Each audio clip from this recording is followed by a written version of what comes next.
Aujourd'hui, ces mystères sont encore inexpliqués. C'est surprenant, c'est mystérieux. Et c'est à ce moment-là qu'un bruit très étrange va être enregistré.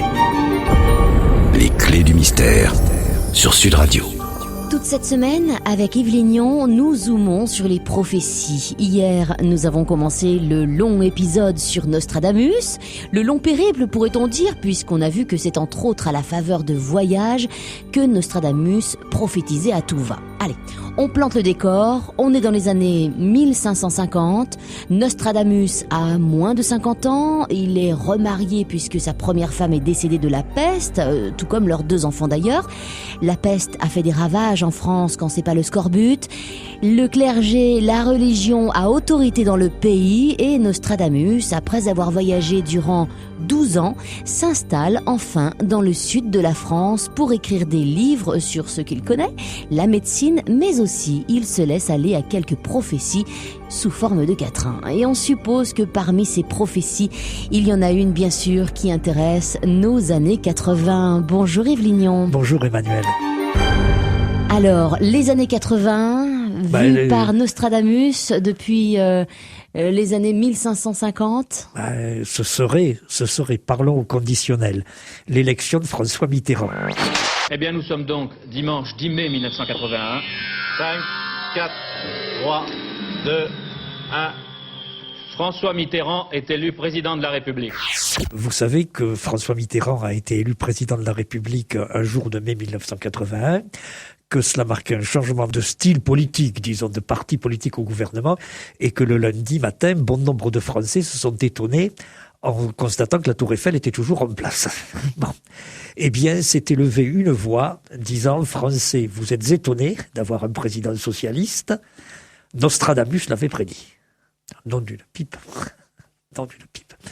Alors, quand on se renseigne, on s'aperçoit que ce n'est pas directement Nostradamus qui le dit. C'est quelqu'un, à l'époque, en 1981, qui le dit dans un livre sur Nostradamus. C'est-à-dire qu'il semble décoder Nostradamus. Voilà, c'est quelqu'un qui nous dit, voyez, j'ai déchiffré Nostradamus, nous parlerons longuement de cette histoire de déchiffrage. Et en le déchiffrant, j'ai trouvé l'élection de François Mitterrand. Alors évidemment, on se précipite sur le livre, on feuillette, et on voit, Nostradamus a prédit l'élection de François Mitterrand parce qu'il a écrit « Au printemps, la rose fleurira ». Bon, alors évidemment, on sait, la rose, le point, le logo du Parti socialiste. Mais enfin, il me semble que ça ne peut pas convaincre. Oui, c'est-à-dire qu'au printemps, en même temps, toutes les fleurs... Oui, moi c'est ce que j'ai remarqué dans une interview que j'ai donnée à l'époque tout de suite, en disant, il me semble que les roses ont toujours fleuri au printemps, même avant Nostradamus. Bien sûr. Et donc ça pose d'entrée le problème des prophéties de Nostradamus, de ce fameux livre des centuries. Il semble qu'il ne soit pas écrit en clair, qu'il faille le décrypter. Et ce dont on est certain, c'est que Nostradamus lui-même l'a dit, et là pour de bon. Il a écrit une préface en disant « Ceci, c'est mon livre, il se nomme Les Centuries, c'est un livre de prophétie, mais si vous voulez savoir ce que je prophétise, il va falloir décoder. » Alors vous vous doutez bien que d'ailleurs dès la mort de Nostradamus, les gens s'en sont donnés à cœur joie. On a décodé à tour de bras et on a fini par trouver donc que Nostradamus avait prédit l'élection de François Mitterrand. C'est a priori un peu gros pour un esprit rationnel. Mais maintenant, il faut voir tout le problème. Il faut se demander si Nostradamus, quand il dit « mon livre est codé », ne dirait pas la vérité par exemple. Et il vivait à une époque où l'Inquisition sévissait. Être prophète aux yeux de l'Église, c'était mal vu, vous l'avez un peu rappelé tout à l'heure, Emmanuel. Et donc, par conséquent, on peut admettre l'hypothèse selon laquelle Nostradamus était bien prophète, mais qu'il a volontairement codé ses prophéties. C'est une hypothèse qu'on ne peut pas rejeter. Mais évidemment, il faut admettre en même temps que cette hypothèse, que ça donne prétexte à tous les délires interprétatifs. Et nous sommes au fond du problème de Nostradamus. C'est ça. Qu'est-ce qu'on peut décoder? Qu'est-ce qu'on peut déchiffrer? Est-ce que c'est décodable? Et si on décode, qu'est-ce qu'on trouve? Eh bien, aujourd'hui, je vais vous donner plusieurs exemples et dans un peu moins d'1 heure, vous conclurez vous-même Est-ce que Nostradamus était vraiment prophète? Eh bien, dans un instant, justement, ce qu'on verra, c'est la mort d'Henri II, annoncée, prophétisée, point d'interrogation, par Nostradamus, dans un instant sur Sud Radio. Paranormal, phénomènes étranges, histoires fantastiques, les clés du mystère, sur Sud Radio. Alors, nous sommes en 1556, nous sommes en France, en pleine Renaissance, après François Ier, avant la guerre des religions, sous le règne de Henri II, et là, Nostradamus va annoncer la mort du roi. C'est agréable, Yves-Lignon. Il va, surtout pour le roi, oui. Il va l'annoncer avec 3 ans d'avance, du moins prétend-on. Il ne faut pas oublier que Nostradamus a commencé à publier ses livres de prophéties à partir de 1555, et qu'il avait une nouvelle édition chaque année. Et donc c'est dans l'édition de 1556 qu'il aurait annoncé la mort du roi Henri II. Pour savoir à quoi s'en tenir, il faut prendre le texte de Nostradamus et il faut savoir comment Henri II est mort. Eh bien Henri II, il est mort, pourrait-on dire, des suites d'un accident professionnel. Oui. Il est mort dans un tournoi. La lance de son adversaire a percé la visière de son casque. Elle a pénétré dans l'œil du roi. Et le roi est mort 10 jours plus tard, au milieu d'atroces souffrances. Ça se passait au mois de juillet 1559, et ce tournoi était organisé pour célébrer un mariage. On faisait la fête, et ça a mal fini. Ça a mal fini. Et en l'occurrence, donc là, il s'agissait d'un accident, donc absolument pas prévisible. Non, d'autant plus que Henri II, bien que approchant lui aussi la cinquantaine à cette époque-là, était réputé comme très bon compétiteur en tournoi. C'était une vedette. Il ne participait pas au premier tour, on le gardait pour les finales. Oui. Et donc, Nostradamus l'aurait prédit. Nostradamus a écrit exactement, alors je vous le dis en français, « Le jeune lion abattra le vieux lion ». Est-ce que ceci a un rapport avec notre histoire? Il faut reconnaître que oui. Parce que le roi de France, c'est évidemment le lion, c'est le symbole royal, le lion. Et celui qui l'a tué accidentellement, qui était un capitaine des gardes d'origine écossaise, Gabriel de Montgomery, avait le lion dans ses armures. Ah oui. Oui. Bon, ça commence bien. 2 lions qui s'affrontent. 2 lions. Bon. Ensuite, Nostradamus écrit en chant bélique. Le chant bélique, ça veut dire le terrain guerrier, là où on reconstitue la guerre. Okay. Et le tournoi, c'est une reconstitution de la guerre. Ça a toujours l'air de coller. Et puis ça se termine par en cage dorée, le casque doré du roi, et ainsi de suite. Donc on a un certain nombre de détails en 4 vers qui ont l'air de coller. Mais vous l'avez remarqué, Emmanuel, à condition de faire un effort. Oui, bien sûr. Il n'y a pas écrit, noir sur blanc, Henri le II roi sera... Henri II mourra accidentellement dans un tournoi par la faute du Gabriel de Montgomery. Il y a écrit, le lion jeune vaincra le vieux lion. Alors, est-ce que c'est une prophétie? Ou une coïncidence? Eh bien, on en discute depuis 5 siècles. Les gens qui sont favorables à Nostradamus disent, comme je vous l'ai fait remarquer, de toute évidence, il y a des similitudes. Et les sceptiques font remarquer que si ça avait été une véritable prophétie, à l'époque, ça aurait été remarqué. Dans les jours suivant la mort du roi, on aurait dit, ça y est, effectivement, mais c'est terrible, c'est extraordinaire. Il y a 3 ans, Nostradamus l'avait annoncé. Ouais. Or, personne n'a réagi. Ou plus exactement, et ça ne manque pas d'humour, certains ministres ont dit, ah oui, la mort du roi avait été prédite par des prophètes, mais ils n'ont pas cité Nostradamus. Oui. Ils ont cité d'autres noms. Et donc, par conséquent, cette première prophétie célèbre de Nostradamus, parce qu'on considère que la mort d'Henri II, c'est une prophétie célèbre, est-ce qu'il faut penser que c'est une prophétie authentique? Je crois, moi, honnêtement, que la question reste ouverte. Redonnez-nous pas le quatrain, mais effectivement le lion en bon jeune, français. Alors en français de l'époque, ouais. Le lion jeune, le vieux surmontera. Le jeune lion abattra, combattra le vieux lion. En chant bélique, c'est-à-dire dans un endroit où on joue à la guerre.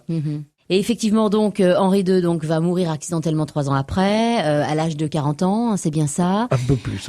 Voilà, et c'est sûr qu'on ne pouvait pas le prévoir, sauf peut-être on ne pouvait pas Nostradamus. prévoir que Henri II mourrait accidentellement, surtout que c'était un bon combattant en tournoi. Mais est-ce que Nostradamus l'a bien prédit? je dirais, c'est selon l'humeur de celui qui lit Nostradamus. Donc la question est encore posée, prophète parmi les prophètes ou pas d'ailleurs. Nostradamus est dans l'angle de vue du professeur Yves Lignon cet après-midi dans La Clé du Mystère. Michel de Nostredame, plus connu sous le nom de Nostradamus, fascine autant qu'il suscite l'admiration. Il vient d'annoncer la mort du roi Henri II, 3 ans avant l'accident fatal du roi. Il commence sérieusement à être populaire et il continue ses prophéties les plus inattendues d'ailleurs, comme Yves Lignon, la fuite du roi Louis XVI. Est-ce qu'il avait déjà annoncé la Révolution française ? Pas exactement, mais nous en parlerons tout à l'heure. Bon. Mais quant à la fuite du roi, je crois que tout le monde se souvient de l'histoire. 21 juin 1791, le jour se lève tôt et au matin, des Tuileries sort une lourde berline. La famille royale, le roi, la reine, le dauphin, la sœur du dauphin, avec quelques domestiques, s'enfuient. À Paris, la Révolution est en train de triompher et le roi n'y tient plus. Il veut gagner la Lorraine, les provinces de l'Est, où il sait trouver des troupes fidèles. Et cette lourde berline s'ébranle. Elle quitte les rues de la capitale, les faubourgs, et elle prend la route dans la direction de Metz. Arrivé dans la soirée du lendemain au petit village de Varennes, le roi sera reconnu par des paysans et par le maître de poste. Au moment où on change les chevaux, le maître de poste était celui qui était chargé d'apporter des chevaux frais à une voiture de voyageurs. Le maître de poste va reconnaître le roi à partir d'une pièce de monnaie, à partir du profil sur une pièce de monnaie. Le roi sera arrêté, ramené à Paris, et tout ça finira très très mal. Est-ce que Nostradamus avait prédit cet événement qui est un événement majeur de l'histoire de France ? C'est quand même quelque chose de bien plus énorme que la mort d'Henri II.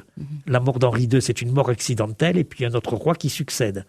L'échec de la fuite de Louis XVI, c'est une rupture radicale, parce qu'après Louis XVI, il y aura la République. Eh bien, écoutez, Nostradamus écrit « De loin viendra par la forêt de Rennes le moine noir en gris dedans Varennes. » Et alors là, il y a quelque chose d'extraordinaire. C'est que Varennes, c'est un tout petit village. Il ne s'est jamais rien passé à Varennes depuis la préhistoire jusqu'à aujourd'hui, sauf l'arrestation du roi ce soir de juin 1791. Et donc, ce Varennes qui est cité là, vraiment, ça secoue. Ça a même secoué un des plus grands philosophes français contemporains, Georges Dumézil, qui a écrit un livre sur Nostradamus, et il a donné à son livre comme titre ce vers, « Le moine noir en gris dedans Varennes ».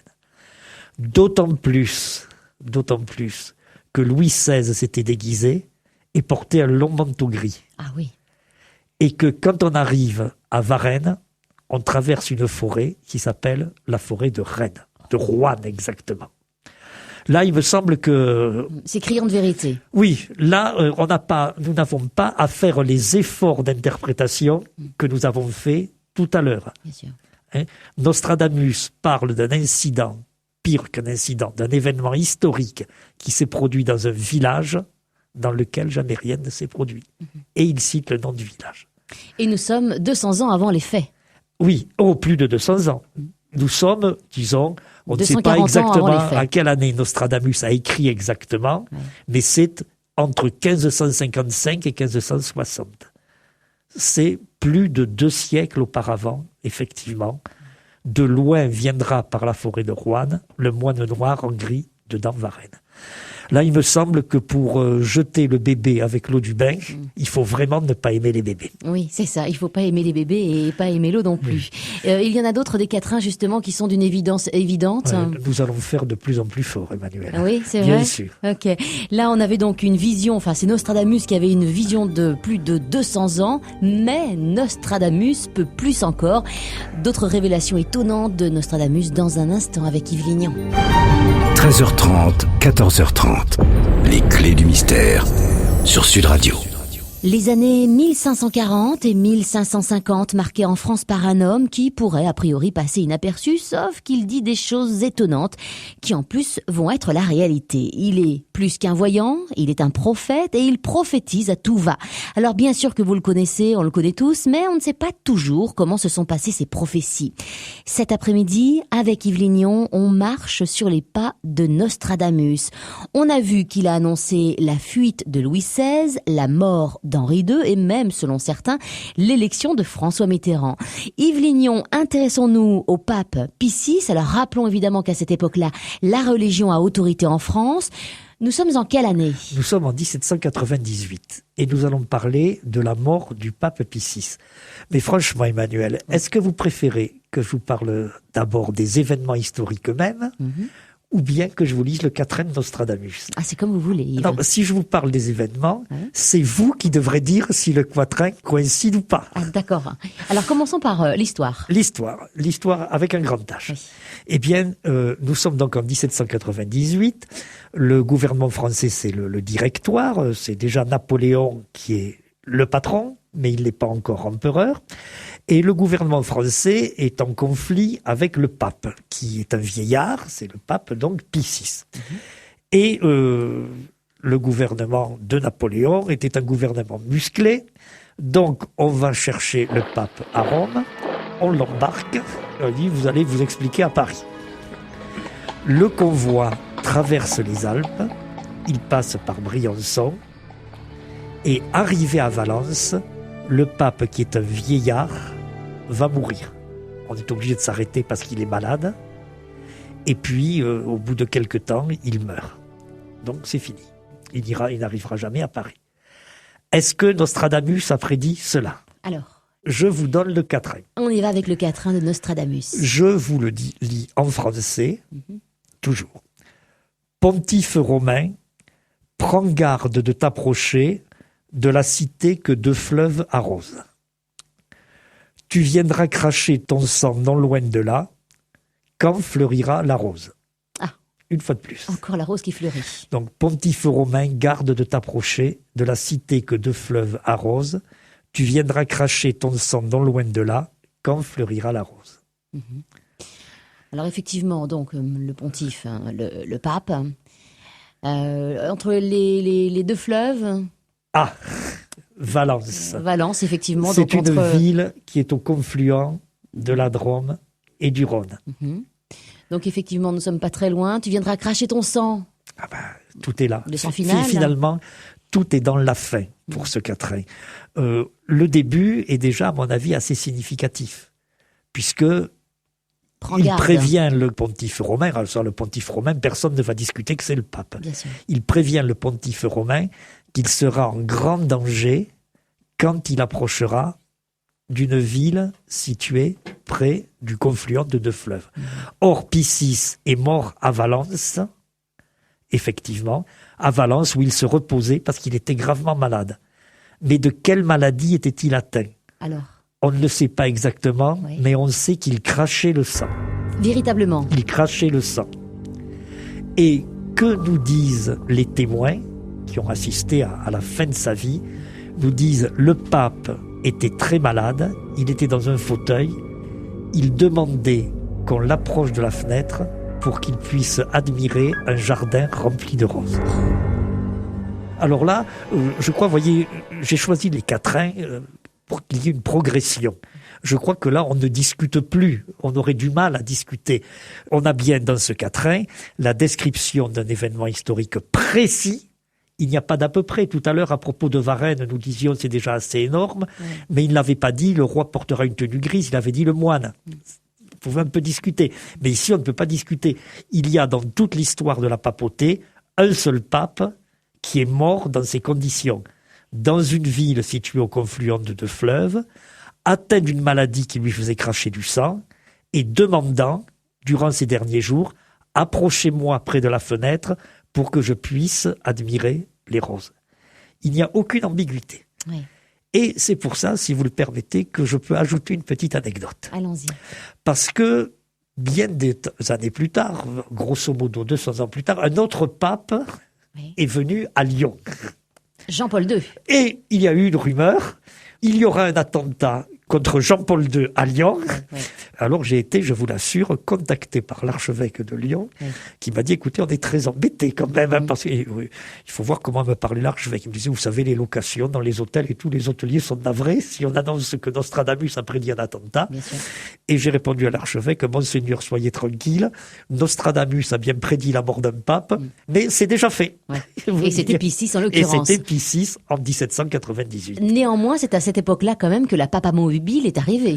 Ah ben évidemment, mais parce qu'il y Pour avait protéger le pape, eu tout un de même. attentat en 1981 aussi. Ouais, c'est vrai.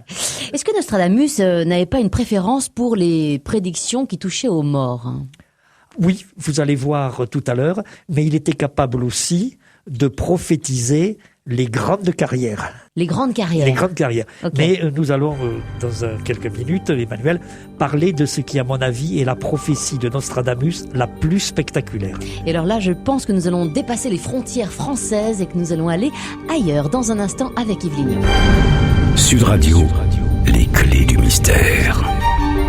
Cet après-midi encore, Nostradamus, prophète parmi les prophètes, un prophète attiré par les morts. Et puis là, on va le voir encore, par les morts les plus fulgurantes, Yves Lignon. Oui, les plus tragiques aussi, Oui. les plus raccourcissantes. Les plus raccourcissantes, oui. Alors, avant d'en venir à cette nouvelle prophétie de Nostradamus, j'ai une question à vous poser, Emmanuel. Avez-vous lu Les Trois Mousquetaires ? Oh, il y a très très longtemps. Il y a très très longtemps, moi aussi.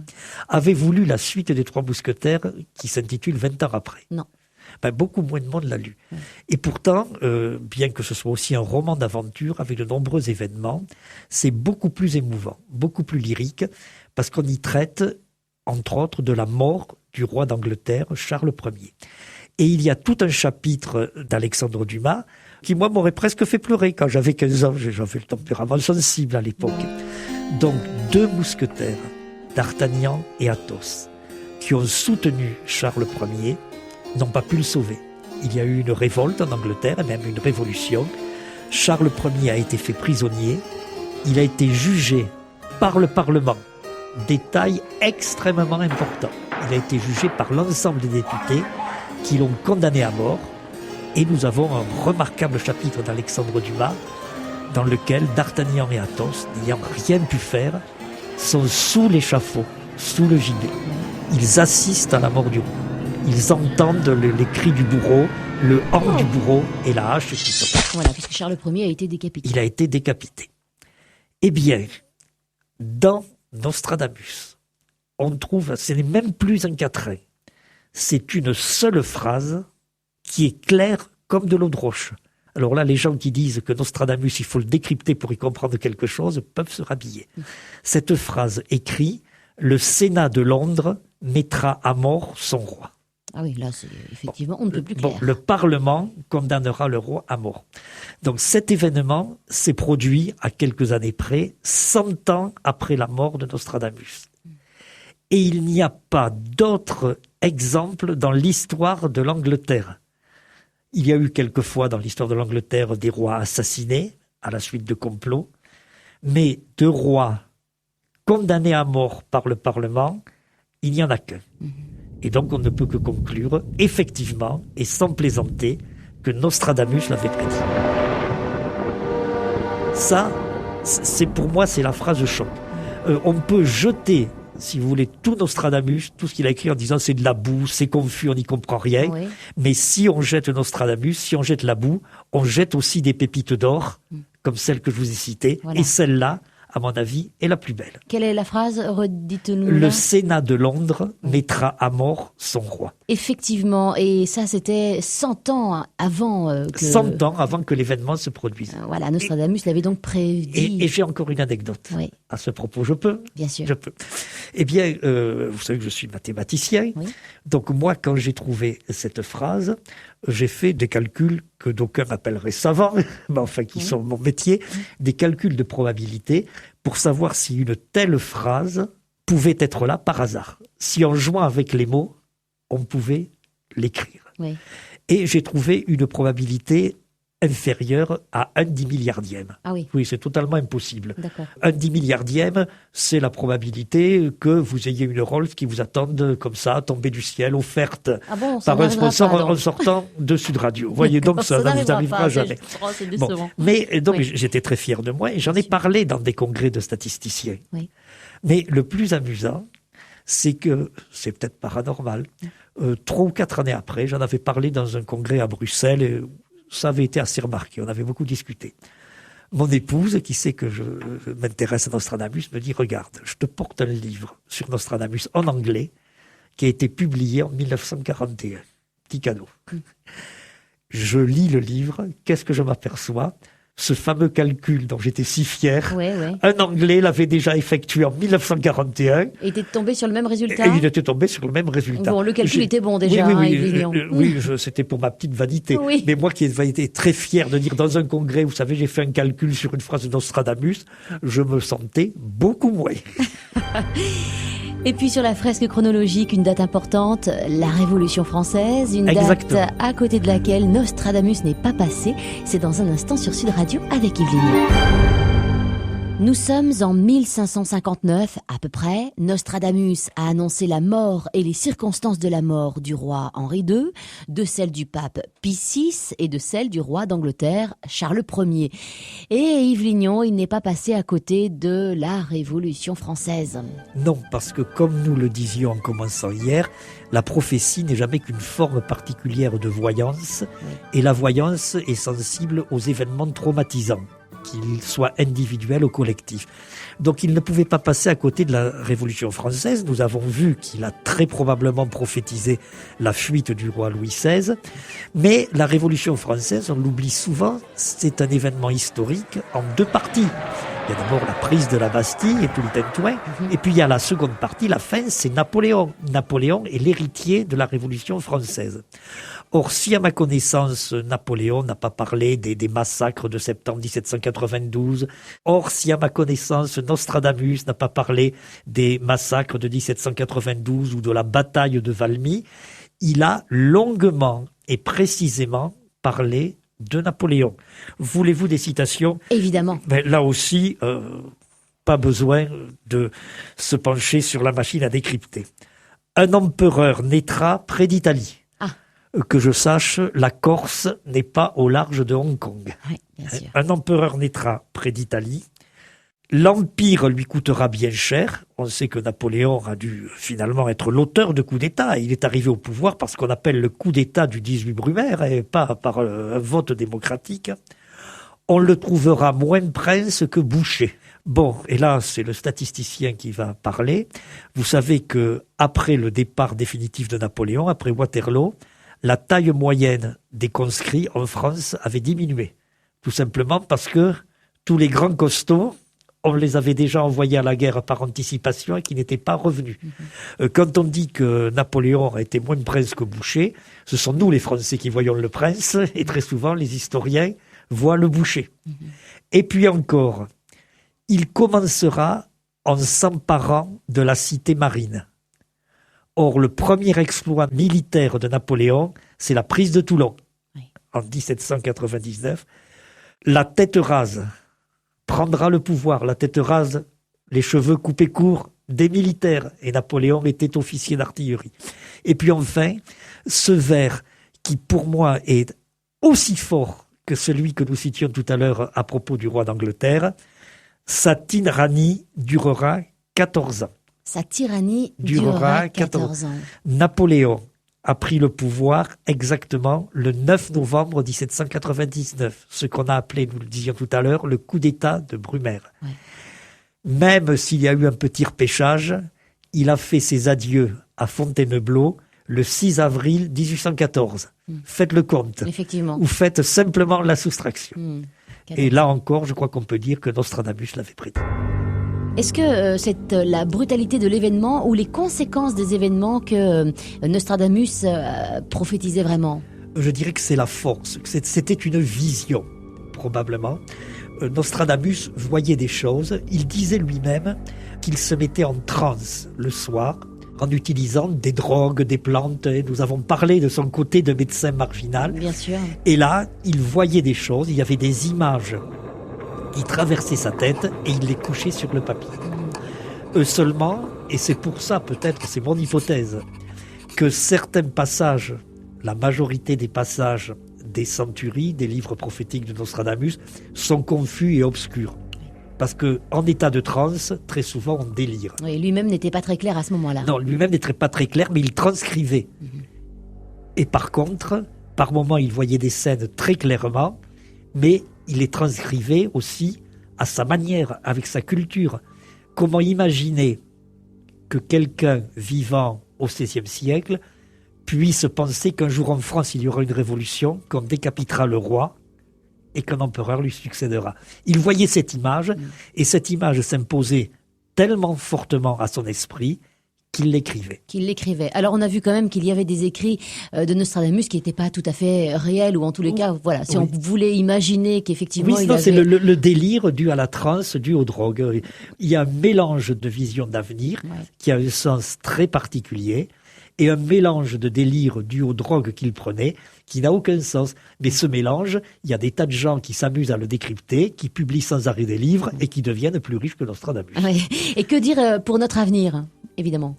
Eh bien, écoutez, on lui a fait prédire qu'en 1999, Paris serait en flammes. Je crois que ça ne s'est pas produit.